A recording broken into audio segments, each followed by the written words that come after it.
मैले बुझेको के हो भन्छ भने अब केपी को विरुद्धमा त्यो विदेशी शक्तिले 12 बुँदे मिसनमा चाहिँ तपाईको सँगसँगै ल्याएका जो वामपन्थी खोलका चाहिँ तपाईको दलालहरूको झुण्ड छ नि यसलाई एक ठाउँमा राख्न कोसिस गरेको प्रष्ट रूपमा देखियो हैन। जस्तो माधव नेपालले आफ्नो कार्यक्रममा जब नराख्या त किन हो भन्छ भने त्यो भोलि प्रचण्डसँग मिल्नको निम्ति बाटो बनाएको हो। एउटा खेल जस्तो इन्डो विशेष गरिकन यो किता इन्डो यसमा चाहिँ इन्डो अमेरिकन केही तत्त्वहरू इन्डो युरोपियन केही तत्त्वहरू यो मिसावट छ र अहिले विशेष गरेर इन्डिया केन्द्रित चाहिँ तपाईको एउटा किता चाहिँ तपाईको जो यो रहको साउथ बोलको जो किता थियो यो किता चाहिँ प्रचण्ड बाबुराम र माधव नेपाललाई एक ठाउँमा ल्याएर एउटा पार्टी बनाउने कोसिसमा लागेको छ। माधव नेपाल प्रचण्ड बाबुराम कहाँ अट्ने त हैन। त्यो नयाँ खालको परिभाषा उनलाई चाहिएको छ। त्यो एक खालका साम्राज्यवादीहरूको एउटा ध्रुवीकरण हो। चित्रको चाहिँ दृश्य अहिले के देखियो भन्छ भने शेरबहादुर देउबा अब प्रचण्ड र माधव नेपालको समीकरणको आधारमा प्रधानमन्त्री बनेका छन्। तर उनले केपी ओलीसँग चाहिँ तपाईको वार्ता गर्न त्यो ग्याङसँग वार्ता गर्न उनले विशेष दूत पठाए। अब शेरबहादुरको दूतको त्यो पठाउने तरिका हेर्दा त्यसबाट प्रश्न के बुझिन्छ भन्छ भने एमसीसी पारित गर्ने कुरामा चाहिँ तपाईको माधव नेपाल र चाहिँ माओवादीको भूमिका चाहिँ स्पष्ट देखिएको छैन हैन, अस्पष्ट छ। अब त्यहाँबाट चाहिँ एउटा मत प्राप्त हुने खालको सम्भावना नदेखेपछि उनले त्यो मत माग्न केपीसँग अर्को गठबन्धन बनाउन खोजिरहेका छन्। भनेपछि अब मैले कहाँ जोड्न खोजेको माने दलालहरूको हैसियतलाई मैले कहाँ जोड्न खोजेको भन्छ भने न त्यो शेरबहादुर र चाहिँ सरकार जो गठबन्धन छ न त्यो वास्तविक गठबन्धन हो। त्यो त एकछिनको निम्ति प्रयोग हो जुटाइदिएको छ। अब गठबन्धन शेरबहादुर र केपीको पनि हुनसक्छ। गठबन्धन चाहिँ तपाईको भोलि त्यस्तै पर्यो भने फेरि माधव नेपाल र केपीकै पनि हुनसक्छ हैन। अब गठबन्धन फेरि बाबुराम र प्रचण्डकै पनि हुनसक्छ अथवा गठबन्धन शेरबहादुर र माधव नेपालकै पनि हुनसक्छ। यो अनुकूल एउटा स्पष्ट ध्रुवीकरण नबन्दासम्म यिनीहरूलाई खेलाउने टुक्र्याउने लडाउने भताभुङ्ग पार्ने यो क्रम जारी राख्छन्। विदेशीहरूको अबको प्रयोग थलोको केन्द्रबिन्दु एमाले हो र अब देशभित्र हुने जति पनि उथलपुथल हुन्छ नि त्यो एमालेकै वरिपरि हुन्छ। अब माओवादी र चाहिँ काङ्ग्रेसको भूमिका अब त्यसलाई कति अनुकूल बनाउने भन्ने दिशामा जान्छ। अब प्रयोग एमाले हुन्छ, छिन्नभिन्न पनि एमाले हुन्छ। अब यो विदेशीहरूको अन्तिम प्रयोग हो भने माओवादी र काङ्ग्रेस एउटा डरलाग्दो चाहिँ नेपाल विरोधी एउटा मिसनमा प्रयोग भइसकेका थिए र उनको आकर्षण चाहिँ अन्त्य भइसकेको थियो। यिनी के हुनुहुन्छ भने यिनी रासायनिक प्रयोगशालामा चाहिँ तपाईको राखिएका यिनी चाहिँ रसायन मात्रै हुन् हैन। अब कोसँग के मिलाउँदा के निस्कन्छ उनले त हेर्ने त्यति हो। अब यो अनिश्चिततातर्फ यिनीहरूको चाहिँ सबै भविष्य अगाडि बढेको छ। त्यसकारणले गर्दाखेरि अहिले चाहिँ हामीले हेर्ने के हो भन्छ भने यो यिनीहरूका बीचमा उत्पन्न भएको सङ्कटको पराकाष्ठा हो र अब यो कहाँबाट आइरहेछ त यो भन्छ भने मैले बारम्बार जोड दिन खोजेको यो चाहिँ यिनीहरूको कुनै आन्तरिक मामिलाबाट यो सब चिज भइरहेको छैन। किन भन्छ भने यिनको आफ्नो केही पनि छैन। मैले भने नि अब प्रयोगशाला हुन्, प्रयोगशालाका रसायनहरू हुन् होइन, विदेशीले त्यही ढङ्गले प्रयोग गर्दै आयो। अहिले विश्वस्तरमा चाहिँ तपाईको यहाँ प्रेसर कस्तो पर्यो भने विश्व राजनीतिको जस्तो अफगानिस्तानबाट चाहिँ तपाईको नेटोको चाहिँ सारा शक्ति निस्क्यो, भाग्यो, त्यहाँबाट भाग्यो। अनि त्यसपछि अब अमेरिका कस्तो सङ्कटमा अहिले परिरहेछ भन्छ भने हिजो अस्ति 3-4 दिन अगाडि मात्रै एउटा रसियन न्युज आएछ। एउटा अमेरिकी चाहिँ अधिकारीले के प्रतिक्रिया दिन् भन्छ भने युरोपियन युनियनका मान्छेहरू, युरोपियन युनियनका देशहरू अब अमेरिकाबाट अलग रहेर आफ्नो विश्व रणनीति बनाउने दिशातिर अगाडि बढिसकेका छन्। उनको बीचमा छलफल भइरहेछ भने अमेरिकन र युरोपियनहरूको त्यो गठबन्धन पनि भत्किँदै गयो। किन अमेरिका विश्वासघाती देश हो भने सबैलाई पर्यो। किन भन्छ भने उसले सबैलाई चाहिँ प्रयोग गर्ने आज मात्रै हैन। अमेरिकनको चरित्र के हो भन्छ भने आफूलाई केन्द्रमा हो। अमेरिका स्वतन्त्रताको बेलामा चाहिँ बेलायतका विरुद्ध फ्रान्ससँग गठबन्धन बनायो तर स्वतन्त्र भएपछि चाहिँ फ्रान्सलाई धोका दिएर विश्वासघात गरेर बेलायतसँग मिल्यो। अब भियतनाम युद्धमा त्यही स्थिति भयो। सबै मित्र शक्तिहरूलाई धोका दिएर ऊ रातारात एक्लै भाग्यो। अब अहिले अफगानिस्तान पनि त्यही भयो। यो सबै हेरिकन एउटा गहिरो समस्यामा उनीहरू पनि लागेका छन्। त अहिले अमेरिकनहरू कस्तो छ भन्छ भने इतिहासको सबैभन्दा ठुलो सङ्कटबाट उनीहरू गुज्रिरहेका छन्। त्यसकारणले अब उनीहरू खेल्ने ठाउँ जस्तो उनीहरूले जो प्रतिस्पर्धी भइरहेछन् नि जस्तो रसियनहरू विशेष गरिकन चिनियाहरूलाई जो मुख्य शत्रु प्रतिद्वन्दी ठानिरहेछन् नि अब यिनीहरूसँग लड्न अथवा चाहिँ यिनलाई गिजोल्नको निम्ति अब उनी खेल्न सक्ने सम्भावित ठाउँ बचेको नेपाल मात्रै हो। त्यसकारणले गर्दाखेरि नेपालमा उनले अन्तिम शक्ति लगाउँछन् र नेपालभित्र मलाई लाग्छ उनीहरू उग्र र हिंसात्मक कुनै चाहिँ घटना घटाएर अगाडि बढ्छन्। त्यसरी भए पनि एउटा वातावरण गिजोलेर नेपालमा टेक्नुपर्छ भन्ने रणनीतिबाट आउँछन्। यो जो छटपटी छ नि उनको, यो छटपटी एउटा प्रतिबिम्ब भइरहेछ। जस्तो यिनी गिरोहरू छन् नि, माधव नेपाल प्रचण्डको समीकरण, शेरबहादुर ओलीको समीकरण अथवा शेरबहादुर माधव नेपालको गठबन्धन, कतातिरबाट उनको यो गेम चाहिँ अगाडि बढ्न सक्छ। यो सकसमा चाहिँ उनीहरू छन् र त्यसकै असर चाहिँ नेपालमा देखा परिरहेछ। यो गठबन्धनमा जुन किसिमको सकस देखा परिरहेछ नि, जस्तो प्रतिनिधि सभा विघटन पश्चात जुन किसिमले यो संविधान बचाउने, यो लोकतन्त्र बचाउने भनेर जुन किसिमको गठबन्धन बन्यो तात्कालीन रूपमा, माओवादी केन्द्र, माधव कुमार नेपाल, नेपाली काङ्ग्रेस र बाबुराम उपेन्द्रको जुन किसिमको गठबन्धन पर्यो, यो यति छिटै महिना दिन 1.5 महिना नहुँदै जुन किसिमले शेरबहादुर देउवाले दूत पठाएर अर्को विपक्षी दलसँग जुन किसिमको सरसल्लाह गर्नुपर्ने स्थिति देखा पर्यो, यो जुन किसिमको गठबन्धनमा दरार पैदा भइरहेछ, त्यसैको परिणामस्वरूप यो मन्त्री परिषद पनि आजको दिनसम्म गठन हुन सकिरहेको छैन। यसलाई चाहिँ उनीहरूको प्रतिबद्धता थियो नि चुनावसम्म लैजाने, जो प्रतिपक्षी दल विरुद्ध चुनावसम्म यो गठबन्धन लगेर जाने, लोकतान्त्रिक वाम गठबन्धन लगेर जाने भन्ने थियो। यो त बिचैमा टुङ्ने भयो होइन, कसैले टुवाइदिँदै हो कि आफै केही राजनीतिक कारण भयो भने उनको प्रतिबद्धता पूर्ण रूपमा नक्कली हो होइन। जस्तो सधैँभरि नक्कली हो, पहिले पनि नक्कली हो। जस्तो माओवादी युद्ध पनि नक्कली, बारबुदे समुदायमा लेखेको भाषा पनि नक्कली, काम त अर्कै भयो होइन। अथवा तपाईँले अहिले भनेको जस्तो उनका प्रतिबद्धता पनि नक्कली। त्यो मात्र के हुन्छ भने अब केपी ओली पावरमा हुँदाखेरि अर्को शक्ति केन्द्रको निम्ति स्थिति अप्ठ्यारो आउने भयो। त्यसकारणले अब त्यो शक्ति केन्द्रले आफ्ना एजेन्डाहरूलाई संविधानको रक्षा, लोकतन्त्रको रक्षाको कुराहरू लगायो। त्यो त नक्कली थियो। नक्कली थियो भने कहाँ देखिन्छ त भन्छ भने दल विभाजन सम्बन्धी जो अध्यादेश ओलीले ल्याए त्यो यिनको निम्ति चाहिँ प्रतिगामी भयो, लोकतन्त्र बाँच्न खोजेको भयो। शेरबहादुरले ल्याउँदाखेरि त समर्थन त गरे नि त। त्यसकारणले केपी ओलीको त्यो विरोध पनि नक्कली थियो भनेको त्यही पुष्टि भयो।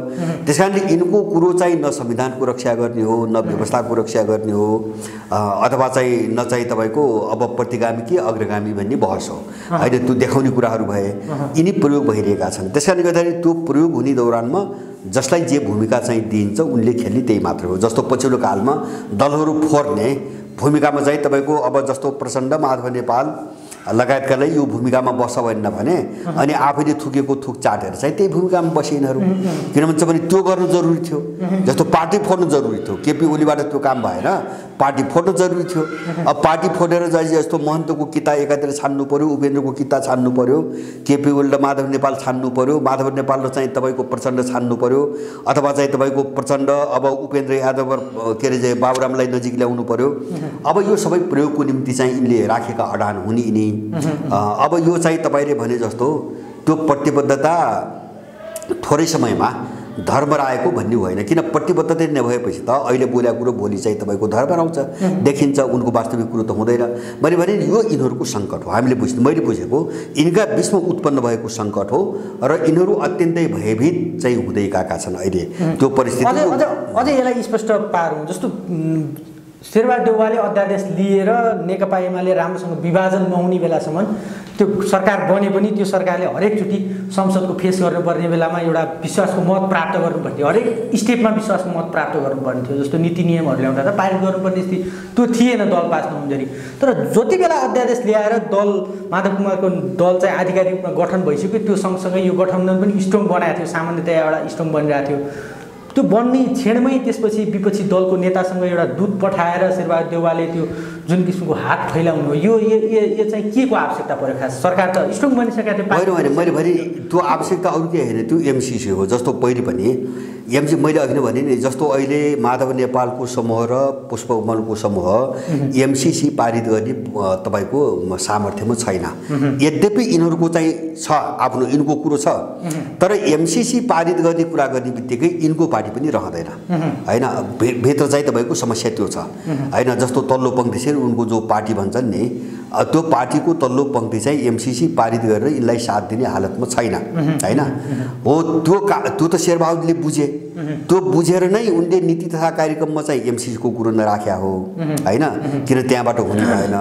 मलाई लाग्छ त्यही चाहिँ बाबुरामको जो ग्याङ छ त्यही ग्याङले पनि सम्पूर्ण रूपमा एकदम खुलेर एमसिसीको पक्षमा भोटिङ गर्न सक्छ भन्ने चाहिँ मलाई लाग्दैन होइन। अब त्यति भएपछि त अब त्यो मत कहाँबाट जुटाउने त भन्दाखेरि ओलीबाट जुटाउने, किन हिजो पहल गरेको ओली हो होइन। अब उनले माओवादीले हुन दिएन भन्ने आरोप लगाए, तर पहल गरेको त ओलीले हो। त्यस कारण ओलीसँग दूत पठाउनुको कारण अब ओलीको सहमति हुने हो भने एमसीसीको टेबल गरेर चाहिँ तपाईँको संसदमा लैजाने भन्ने शेरबहादुरको रणनीति हो। अब उनी कहाँ पठाउनुको त्योभन्दा अर्को कुनै चाहिँ अर्थ छैन। नत्र अरू कुनै पनि कोणबाट शेरबहादुरलाई माधव नेपाल र चाहिँ तपाईँको प्रचण्डले धोका दिन सक्ने सम्भावना अरू मुद्दामा छैन। एमसीसीमै चाहिँ अनिश्चितता भयो होइन। एमसीसीमा अनिश्चितता भयो हुनाले अब जस्तो केपी ओलीकाबाट पनि जस्तो आधा उधी मान्छे चाहिँ तपाईँको तान्न सके पनि एमसीसीको निम्ति एउटा मत पुग्छ कि भन्ने उनको चाहिँ मृगमरीचिका हो, त्यो कारणले मात्रै पठाएको। अब शेरबहादुरको दूत केपीसँग जानुको पछाडिको अर्को कुनै उद्देश्य छैन। अब तपाईँले भने जस्तै यो एमसीसीकै विषय हो भन्ने कुरालाई नै म प्रमाणित गर्दा अब अर्को नेक्स्ट यो साताभित्रै एमसीसीको उपाध्यक्ष फातिमा सुमार पनि नेपाल आउने कुरा चर्चा चलिरहेछ। यसले पनि बल पुर्याउला तपाईँले भनेको त्यो शेरबहादुर र केपी ओलीको गठजोड किन बन्दैछ भन्ने कुरालाई। के त्यसो भए त्यो फातिमा सुमारको नेपाल भ्रमणलाई चाहिँ यति बेला कुन रूपमा लिने हामीले चाहिँ? होइन, उनीहरू मैले भने नि उनीहरू अब अन्तिम प्रयासमा छन्। मैले अघि नै भने नि उनीहरू विश्वभरिबाट साह्रै अलग थलग पर्यो अमेरिकनहरू। र जस्तो अहिले चाहिँ विश्वभरि नै एउटा बहस सुरु भएको छ, अमेरिकन शताब्दीको अन्त्य भयो भन्ने ठुलो चाहिँ बहस सुरु भइसकेको छ। अब अमेरिका उठ्न सक्दैन, यो चाहिँ तपाईँको धराशायी भइसक्यो अफगानको घटनापछि भन्ने चाहिँ त्यो भयो। त्यसले एउटा वास्तविकता के पनि देखाउँछ भन्छ भने जस्तो संयुक्त राष्ट्रसङ्घको सुरक्षा परिषदमा बडो चाहिँ तपाईँको नाटकीय रूपमा तालिबानलाई आतंकवादी सूचीबाट चाहिँ तपाईँको हटाउने जो निर्णय अस्ति गरे, जसमा चाहिँ रुस र चीनले बरु भाग लिएनन् त्यो मतदानमा, तर बाँकी सबै देशले हटाए, इन्डियासहित सबै देशले हटाए। भनेपछि यिनीहरू कति प्रतिरक्षात्मक रक्षात्मक अवस्थामा पुगे भन्ने कुरा त्यहीबाट पनि देखिन्छ होइन। जस्तो तालिबानसँग जोडेका कुनै पनि मामिलामा छलफलै गर्न आवश्यक नठानेर एकैचोटि त्यो सूचीबाट हटाए नि अहिले उनीहरूलाई कसरी जोगिने भन्ने मात्रै छ होइन। यो पतनको जो रफ्तार छ नि यसबाट कसरी जोगिने भन्ने छ। अब एमसीसीको उपाध्यक्षको भ्रमण पनि त्यही एउटा कडी हो। र अब त्यो कडी मात्रै होइन, अब त्योभन्दा खराब चिज अर्को एउटा म यसमा जोड्न चाहन्छु। अस्ति भर्खरै 5 दिन अगाडि चाहिँ अमेरिकाको एउटा जहाज आएको छ नेपालमा, कोरोनासँग सम्बन्धित केही सामग्री लिएर आएको एउटा जहाज आएको समाचार छ। र अमेरिकाको दूतावासले ट्विटरमा एउटा समाचार राखेको छ, त्यो इन्ट्रेस्टिङ छ। त्यसमा के भनेको छ भन्छ भने इन्डो पेसिफिक कमान्डसँग मिलेर एउटा चाहिँ जस्तो यो मैले पहिले पनि एकचोटि उठाएको थिएँ, यो स्टेट पार्टनरसिप चाहिँ तपाईँको प्रोग्राम भने अमेरिकाहरूको एउटा सुरक्षासँग सम्बन्धित एउटा सैन्य चाहिँ तपाईँको रणनीति छ। विभिन्न देशसँग त्यो एग्रिमेन्ट गर्छ होइन, आफ्नो सुरक्षा गठबन्धनमा हाल्छ। अब त्यसमा नेपालले हस्ताक्षर गरिसकेका छ।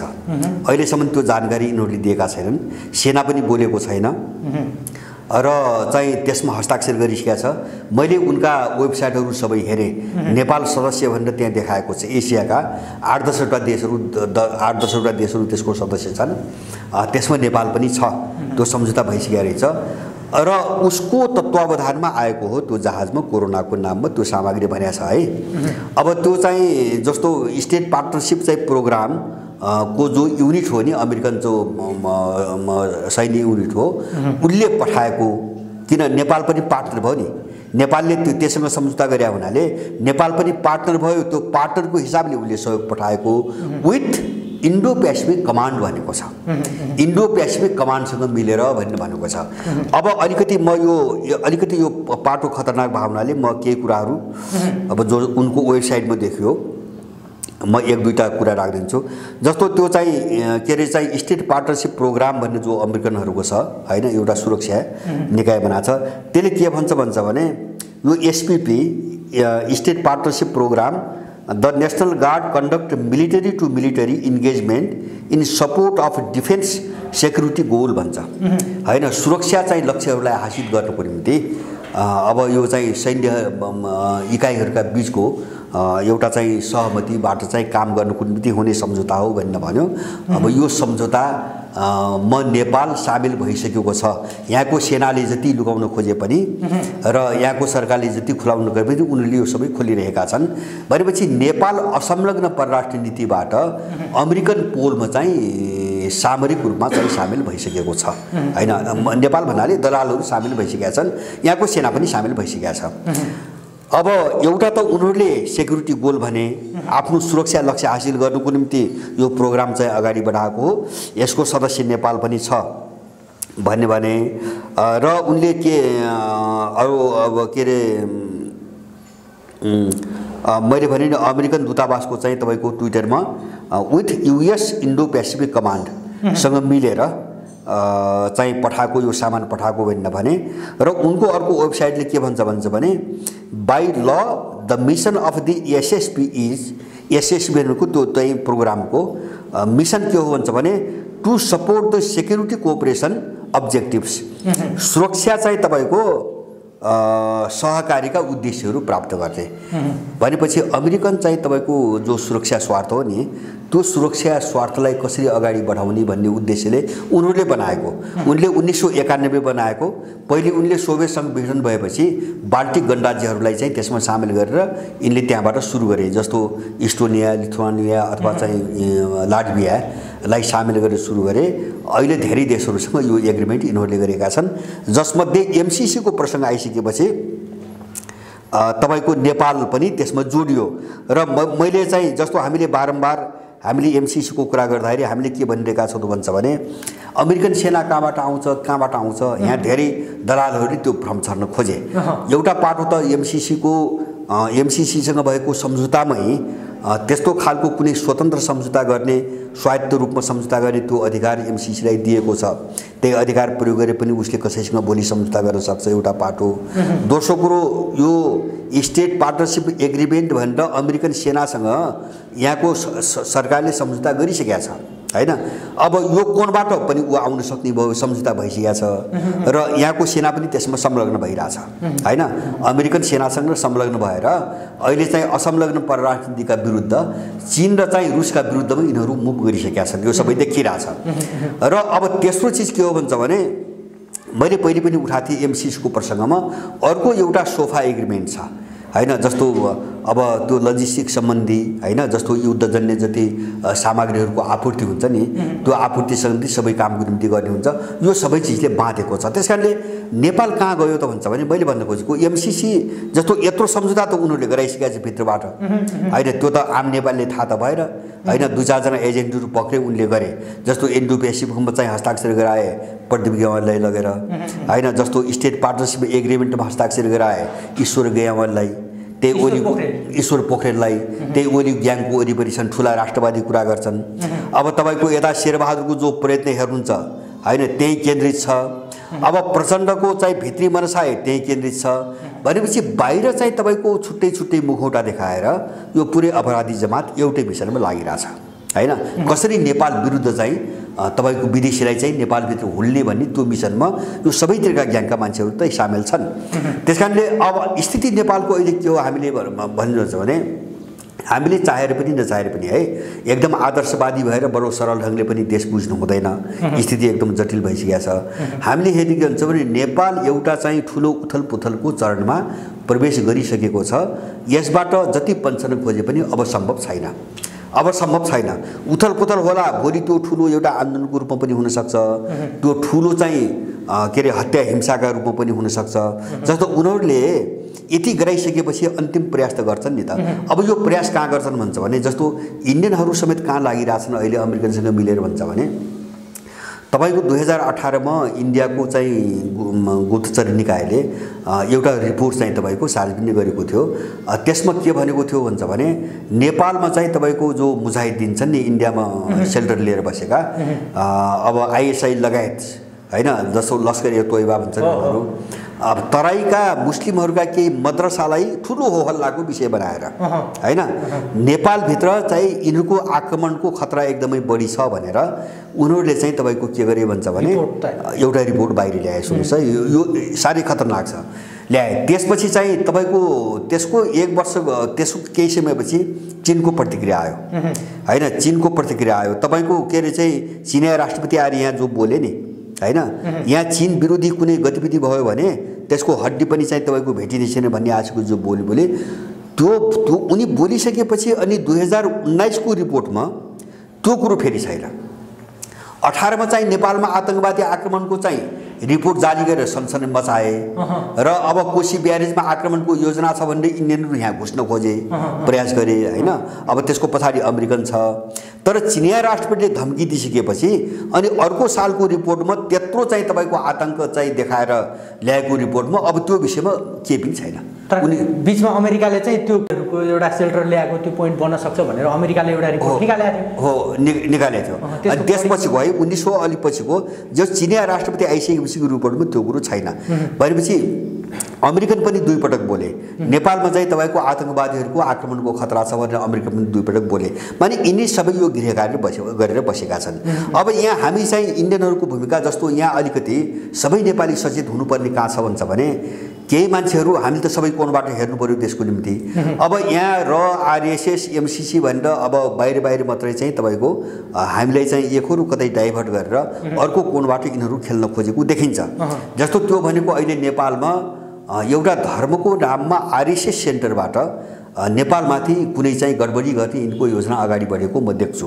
मैले दुईटा कारणले आरएसएस हिन्दुत्वको नाममा कस्तो खतरनाक चाहिँ एउटा आतंकवादी चाहिँ तपाईको गिरोहको रूपमा अगाडि बढिरहेछ, मैले दुईटा दृष्टान्त मात्रै राख्छु यहाँ। जस्तो एउटा के हो भन्छ भने धेरै मान्छेहरूले मैले फेसबुकमा राख्दा अलिकति चाहिँ तपाईको कमेन्ट पनि गरे। जस्तो माओवादीको 10 वर्षको युद्धकालमा 7 वर्ष माओवादीलाई पाल्ने आरएसएस समर्थित सरकार थियो। अटल बिहारी वाजपेयीको सरकार हो हैन। 7 वर्ष उ सत्तामा छ, बाँकी 3 वर्ष मात्रै एचडी देवगौडा र इन्द्रकुमार गुजराल बीचमा चाहिँ तपाईको 2 वर्ष जति उनीहरू प्रधानमन्त्री भए र अब यो 12 बुँदे समझदारी हुनुभन्दा 1.5 वर्ष अगाडि कांग्रेस आएको सरकार आयो हैन, मनमोहनको सरकार आयो। बाँकी 7 वर्ष आरएसएसले चाहिँ शासन गरेको छ इन्डियामा। हो, अब नेपालमा जति युद्ध भयो नि, दरबार हत्याकाण्डदेखि जति पनि घटना भयो नि सबै उसकै शासनकालमा भएका छन्। हामीले यो तथ्य बुझ्न जरुरी छ। अर्को मैले जोडेको चाहिँ नेपाल विरुद्ध कति आपराधिक सोच राख्छ त्यो आरएसएसले भन्ने कुरा मैले भने इन्टेलिजेन्सले 2018 मा जो वक्तव्य ल्यायो नि, यहाँ चाहिँ मुजाहिदिनको चाहिँ लस्करे तोयबाको खतरा हौवा देखाएर, जस्तो जहाज अपहरणको कुरा पनि यिनले त्यही बेला गरे हैन, काङ्ग्रेसको पालामा पहिले गरे।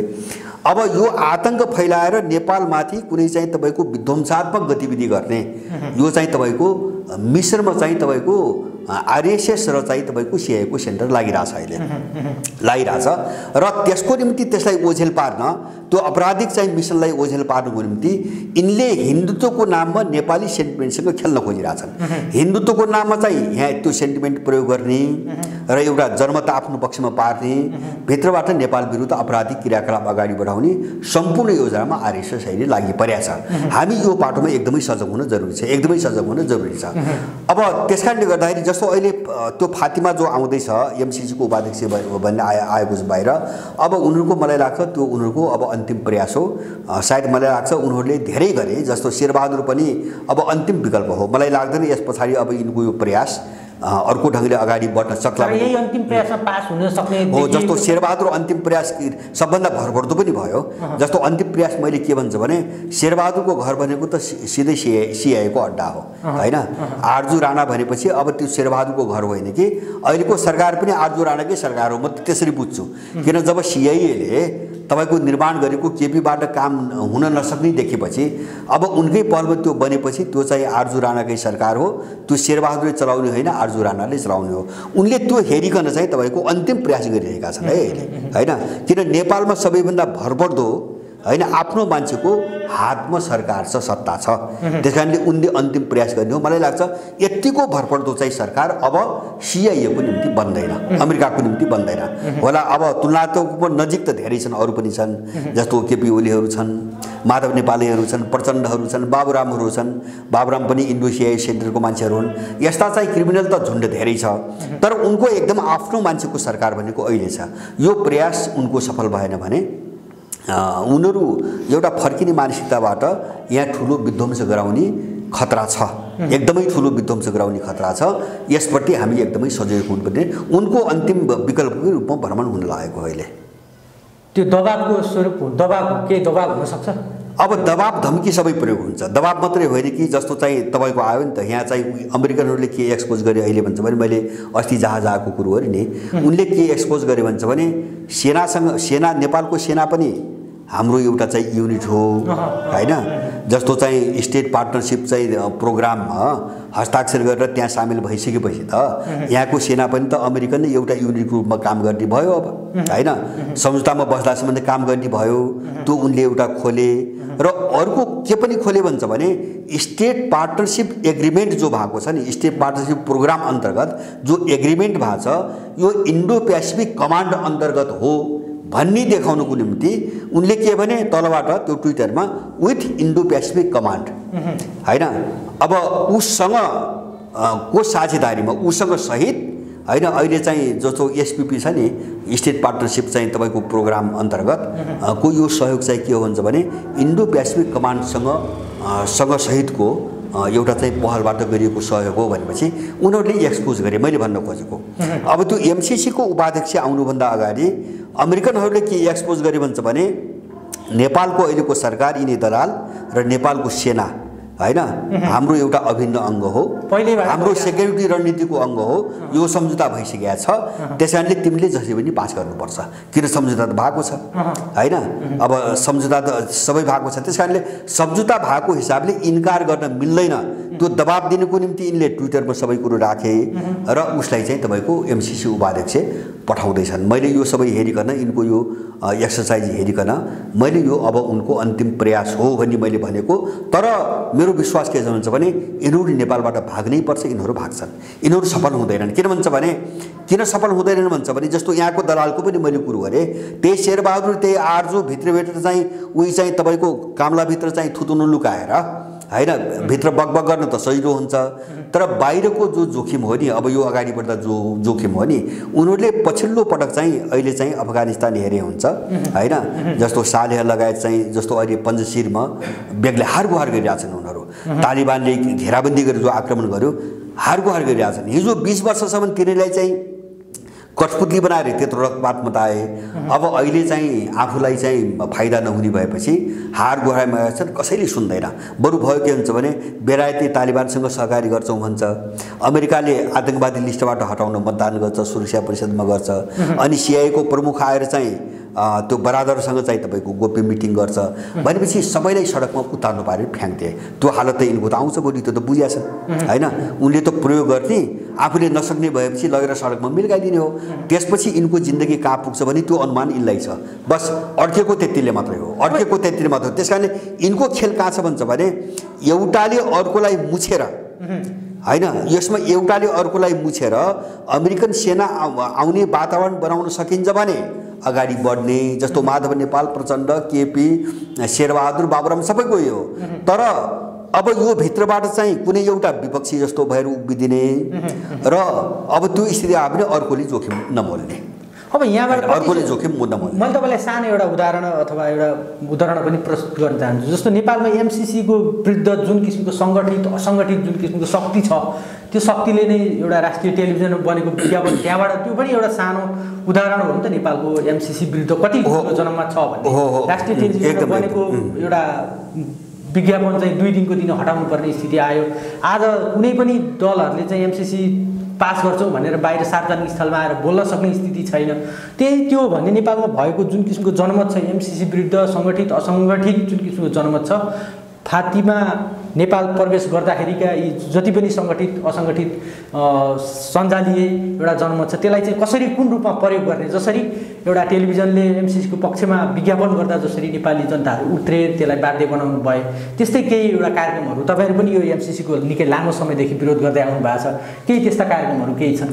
होइन, कार्यक्रम यस्तो छ। अब कार्यक्रम त हुन्छ नै होइन, कार्यक्रम त हुन्छ नै। जस्तो अब एउटा सम्पूर्ण जनमत, अब यिनको प्रयास मैले भने तपाईँले भन्नु विज्ञापन, जस्तो यहाँका क्रिमिनलहरूलाई अपराधी मिडिया सारा प्रयोग गरेर जस्तो एउटा चाहिँ तपाईँको विज्ञापनै बनाएर जसरी बजाए नि, अब यिनीहरू त मिसनमा लागेका मान्छेहरू बजाउनेहरू पनि त्यहाँ भूमिका खेल्ने त अब सामान्य पैसा भयो खेल्यो होला, बजाउनेहरू त एउटा मिसनमा बजाइरहेछन्। अब जस्तो उनीहरूले आफै पनि त्यो बन्द गर्छन्, फिर्ता गर्छन् भनेपछि यिनीहरूको कस्तो दुविधा भयो त भन्छ भने यसको नतिजा के निस्कन्छ भनेर अब त्यहाँ यिनीहरू भयभीत भइरहेछन्। एकदम स्वाभाविक हो। मैले भने अफगानिस्तान घानी र तपाईँको सालेहको मैले कुरा गरेँ नि, अब जति रोएर छाती पिटे पनि को विदेशी आउँछ, जसले हिजो बोकेको थियो नि होइन, त्यो त फाइदाको निम्ति आएको हो होइन, उनलाई सहयोग गर्न कोही आउँदैन। त्यहाँदेखि उनीहरू मासिनुको त विकल्पै छैन। त्यो स्थिति नेपालमा आउँछ। मैले भने ग्लोबल राजनीति हेर्दाखेरि पनि यहाँ अमेरिका सफल हुने मैले कुनै सम्भावना देख्दिनँ। र अर्को चाहिँ हामीले हेर्ने के हुन्छ भने त्यो जग र परिवेश कस्तो छ, मुख्य चिज त्यो हो हैन। जस्तो निमित्त कारण चाहिँ कुनै पनि बेला कुनै पनि बहानामा भट्किन्छ। जस्तो चाहिँ अब के अरे खाडीतिर चाहिँ अरब आन्दोलन भने, अब ल्याटिन अमेरिकामा चाहिँ के अब के अरे कलर रिभोल्युसन भने, जस्तो एउटा सामान्य निमित्त कारणले गर्दाखेरि मान्छे भट्किन्छ हैन। भट्किने परिवेश पुरै तयार छ हैन। जस्तो एमसीसी के को निम्ति, अब यो त मलाई लाग्छ कुनै पनि नेपालीबाट अब चाहिँ तपाईको अब यो गोप्य छैन हैन। प्रत्येक घर घरको मान्छेले बुझ्यो भनेपछि 79.79 भन्दा पनि बढी नेपाली यसको विरुद्धमा खडा छ, यसको विरुद्धमा खडा छ। अब यो आधार के हो त भन्छ भने भोलि कुनै निमित्त कारण त जस्तो यिनकै झगडा बीचबाट पनि निस्कन सक्छ, अथवा चाहिँ यिनका विरुद्धमा सडकबाट हुने एउटा प्रतिरोधमा पनि निस्कन सक्छ, अथवा चाहिँ कुनै विदेशी शक्तिले कुनै चाहिँ आतंक फैलाएर पनि एउटा त्यो निमित्त कारण बन्न सक्छ। निमित्त कारण जेसुकै बन्ला, तर विस्फोट हुने ग्राउन्ड चाहिँ एकदम परिपक्व भइसकेको छ। यिनी डराएको त्यहाँ हो। त्यसकारणले त्यो विस्फोट भयो हुन्छ के भनेपछि मैले बुझेको के हो भन्छ भने नेपालमा अब उथलपुथल सुरु भयो हैन। कुनै निमित्त कारण चाहिँ अगाडि आएर उथलपुथल अब सुरु भयो र मान्छे चाहिँ तपाईको विद्रोहमा भड्कियो भने मलाई लाग्छ नेपालको यो अहिलेको जो स्वरूप र तस्बिर छ नि, यसमा काया पलट हुन्छ। नेपालको अबको परिवर्तन हिजोको जस्तो यो दलीयताभित्र सीमित रहेर यो दलको सट्टा अर्काले चाहिँ मौका छोप्ने, अर्काको सट्टा अर्काले छोप्ने, कांग्रेस भएन एमाले, एमाले भएन माओवादी, अब त्यो ढङ्गले नेपालको इतिहास दोहोरिँदैन हैन। त्यतिमा सबै नेपाली प्रष्ट भए हुन्छ। अब नेपाली इतिहास त्यो ढङ्गले दोहोरिँदैन। अब चाहिँ हुने उथलपुथल भनेको नेपाललाई बर्बाद पार्ने जो अपराधी गिरोहहरू छन् नि दलको नामका, यिनको पूर्ण रूपमा अवसान हो। अब पूर्ण रूपमा अवसान हो। उनीहरू भयभीत त्यहाँ भइरहेछन्। मैले भन्न खोजेको उनीहरू भयभीत त्यहाँ भइरहेछन्। यसलाई सम्हाल्न सक्ने ताकत अब उनीसँग छैन। अब त्यो एउटा बाँकी भएको जस्तो जनमत उनीसँग छैन। उनलाई समस्या कहाँ पर्यो भन्छ भने जनमत उनीसँग छैन। अब भर्ती गर्ने त्यही विदेशी हो, आफै भागिरहेछ, संसारभरिबाट आफै भागिरहेछ हैन। जस्तो अमेरिका चाहिँ भन्नुहोस् न, भियतनाममा त गऱ्यो, अस्ति चाहिँ तपाईँको अफगानिस्तानबाट पनि यो पहिलो टुक्री जो उठायो नि 1 महिना अगाडि, त्यो उठाउँदाखेरि पनि राति 2 बजे कसैलाई थाहा नदिएर, गठबन्धन देशका र अफगानी सरकारलाई थाहै नदिएर राति स्वाट्ठै आफ्नो सेना लग्यो र एयरपोर्टको जो बाँकी थिए बचेका तिनी लग्दाखेरि पनि कसैलाई थाहा नदिएर स्वाट्ट भगायो, सारा हतियार छोडेर चाहिँ तपाईँको भगायो।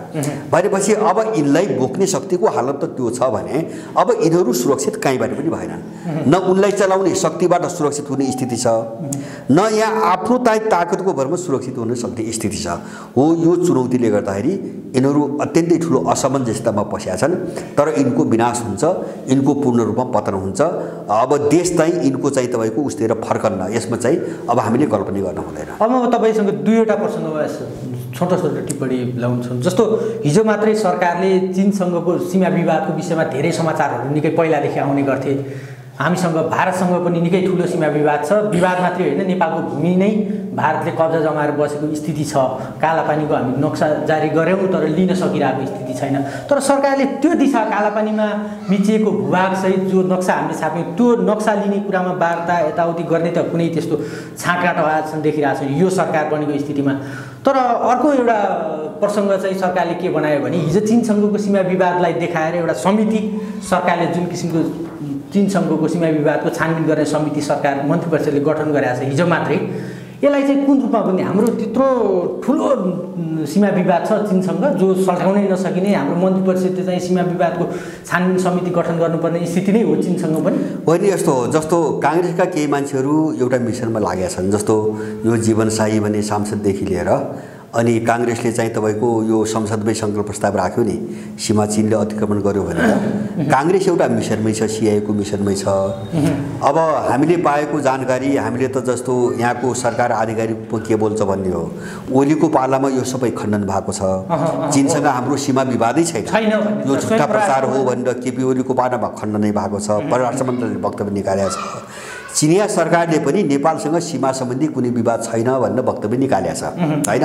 अब दुईटा सरकारले सीमा विवाद नै छैन भनिसकेपछि अब त्यो सीमा विवाद छ भन्ने तत्त्वको हो त्यसले त पुष्टि गर्नु पर्यो।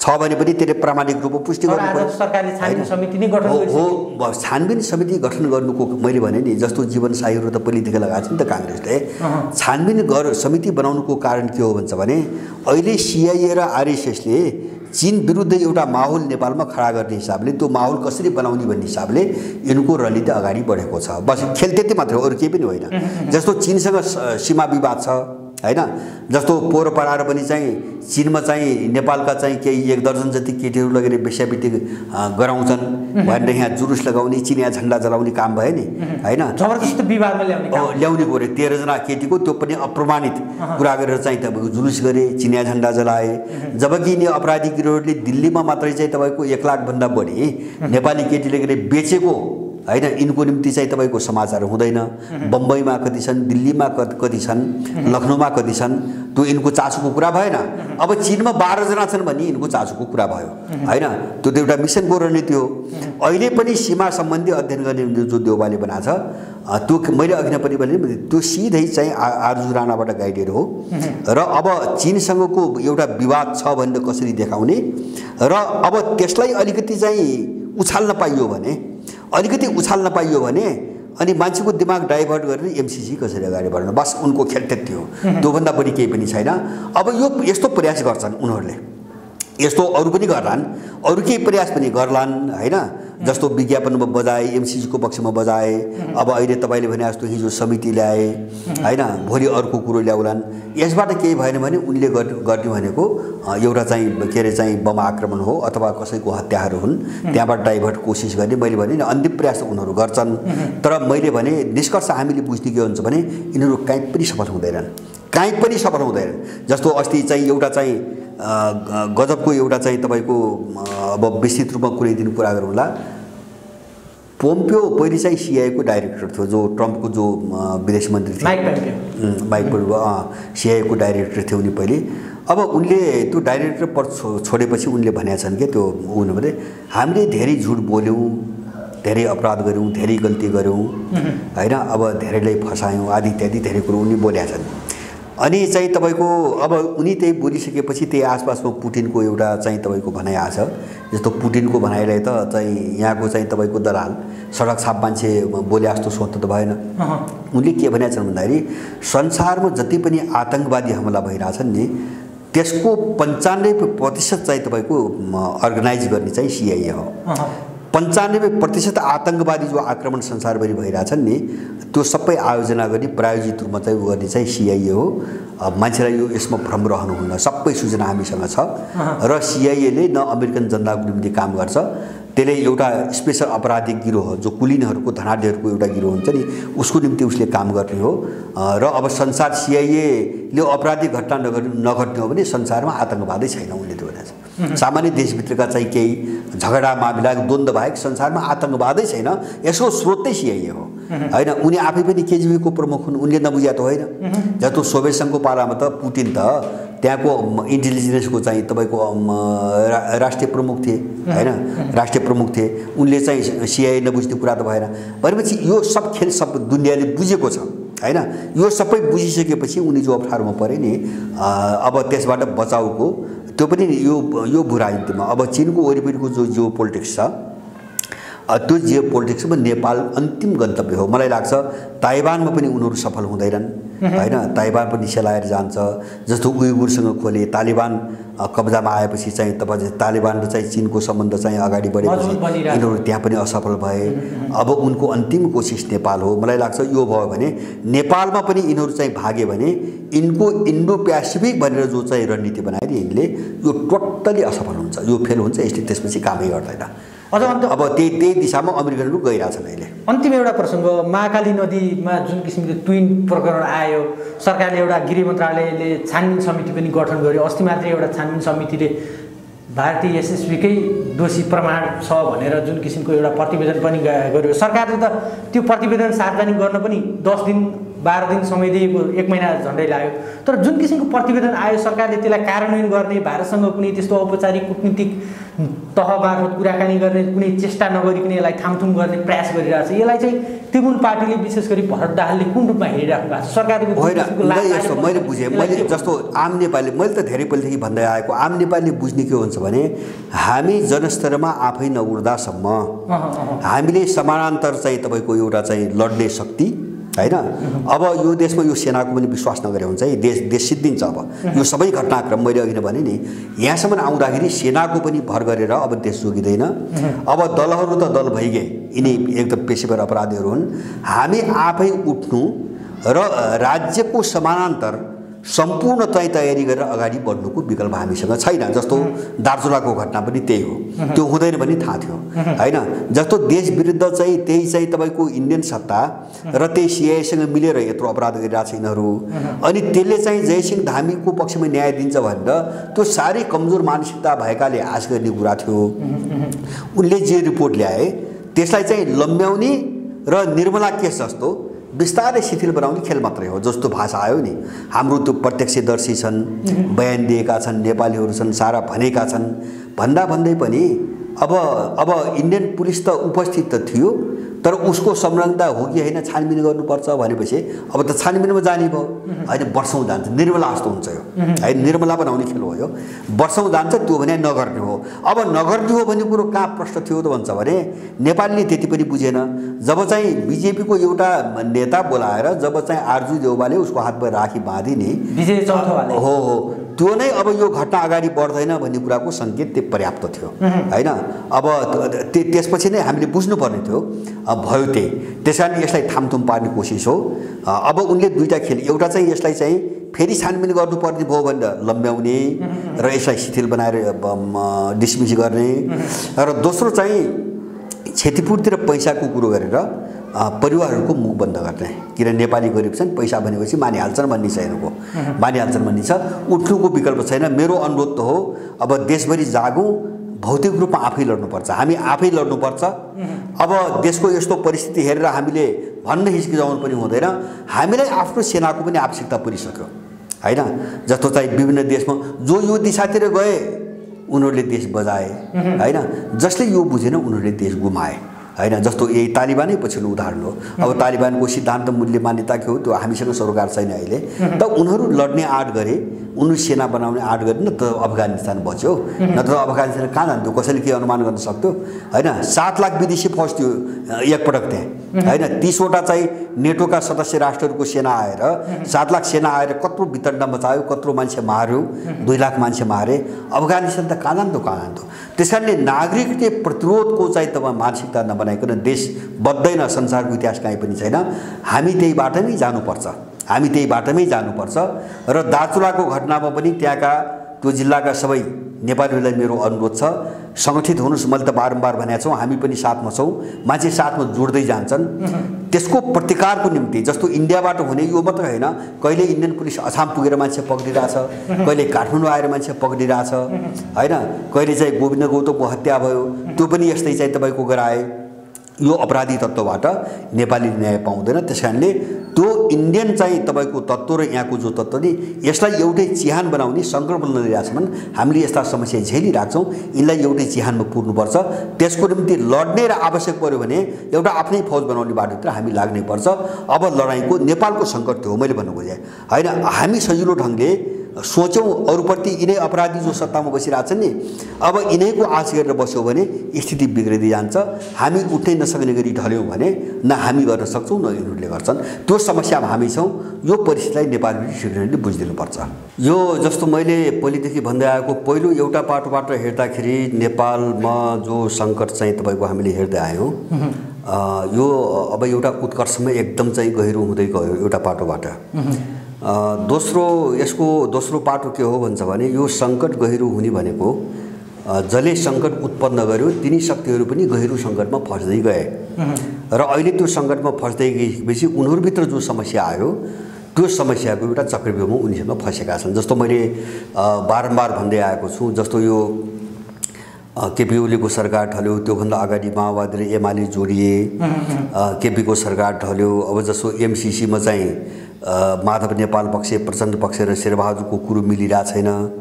अब सरकारमा एउटा गठबन्धन छ अब शेरबहादुरले एमसिसीको निम्ति सहयोग माग्न केपी ओलीसँग विशेष दूत पठाइरहेछन् भनेपछि यिनीहरूको अन्तिम चाहिँ गन्तव्य कहाँ हो भन्ने कुरो अझै टुङ्गो छैन। जस्तो यो कस्तो प्रयोग हो भन्छ भने जस्तो मैले भने नि अब गठबन्धनमा चाहिँ तपाईँको प्रचण्ड माधव नेपाल र शेरबहादुरहरू छन्।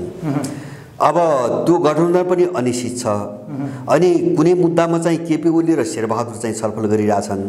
अब यिनी पनि कतिसम्म कुन कुन मुद्दामा जाने हो त्यो पनि निश्चित छैन। यो कस्तो खेल हो भन्छ भने जस्तो अफगानिस्तानमा हामीले हेऱ्यौँ नि अहिले पछिल्लो कालमा 20 वर्षसम्म चाहिँ सारा विदेशीहरू अनि नेटोका सारा देशहरू आएर अफगानिस्तानमा 2 लाख मान्छे मारे, गृहयुद्ध गराए, सारा गरे, तर चाहिँ उनले नसक्ने भएपछि सडकमा सबै अलपत्र पारेर जो हिँडे र जो उनीहरूको बुई चढे उनीहरू सबै बर्बाद भए अहिले हैन। जस्तो पञ्चशिरमा जो चाहिँ हालत हामीले देखिरहेछौँ, अब हार गुहार मागिरहेछन्, सहयोग गर्न तब कोही पनि आउँदैन।